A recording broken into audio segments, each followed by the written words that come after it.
Con dính cút tẻ tẻ rồi. Đã lên đó tọt vào. Đúng rồi. Cho bé sẽ đập bò vào. Lên đó tọt vào bé bò.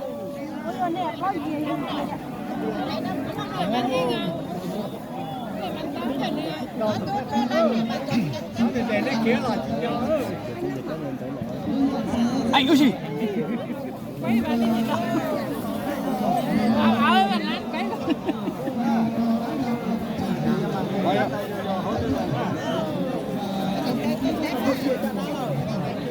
Sang cái kia, sang cái kia.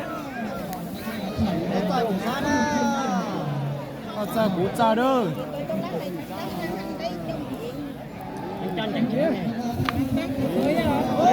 Đánh play cô ra.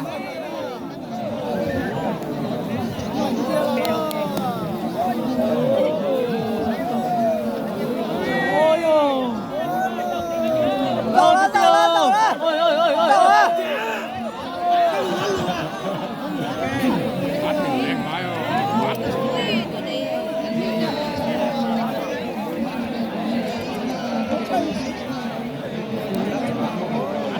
Từ nuôi tới đây mấy con mèo à?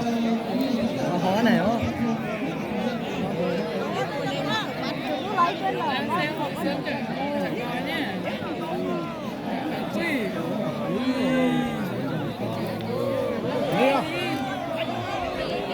Dầu lên.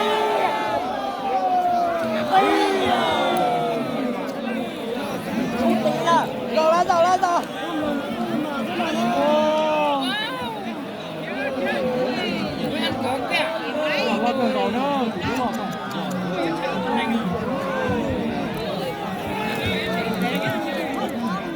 Hơi xa sao mà nắng chói nắng quá. Máu tung tóe thế chọc rồi. Đây, em thành phố có trên này.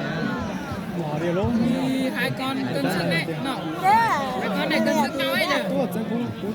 Ép cái sức nó kìa. Con vàng này bên con đây đấy. Nhưng mà một con bị chảy máu rồi. Vì sừng nhọn như kiểu như à gọt đấy nhỉ?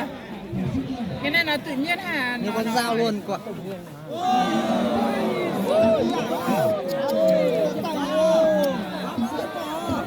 Ra lúa dù này.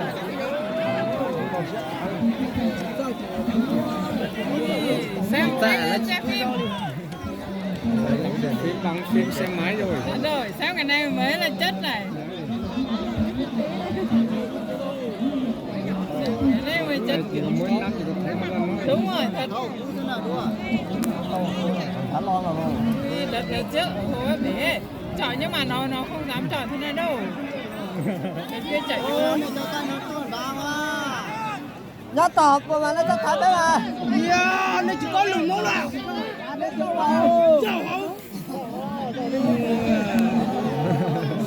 Con kia cắt tiết. Cắt tiết nữa. Cái này nó tự nhiên hay cho nó uống rượu hay làm rượu? Cặp này rất đẹp thử thế này. Con này cực tiền rồi. Lần này nó.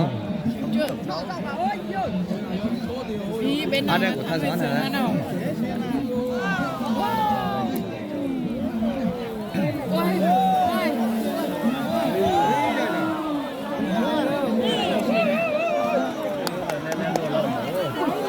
Đánh cô nè. Anh nó sẽ cũng cần cổ đâu.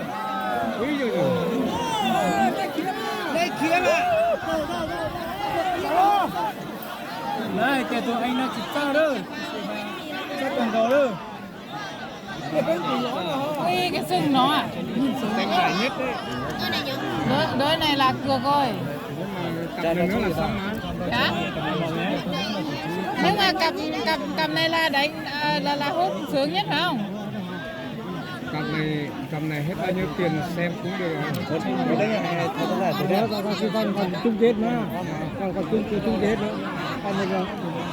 Bây giờ mới có bán kết thôi mà. Hai con này thắng không?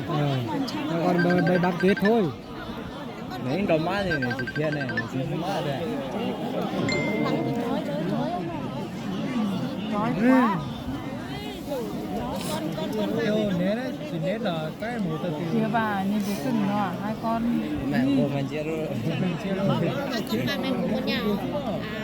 À,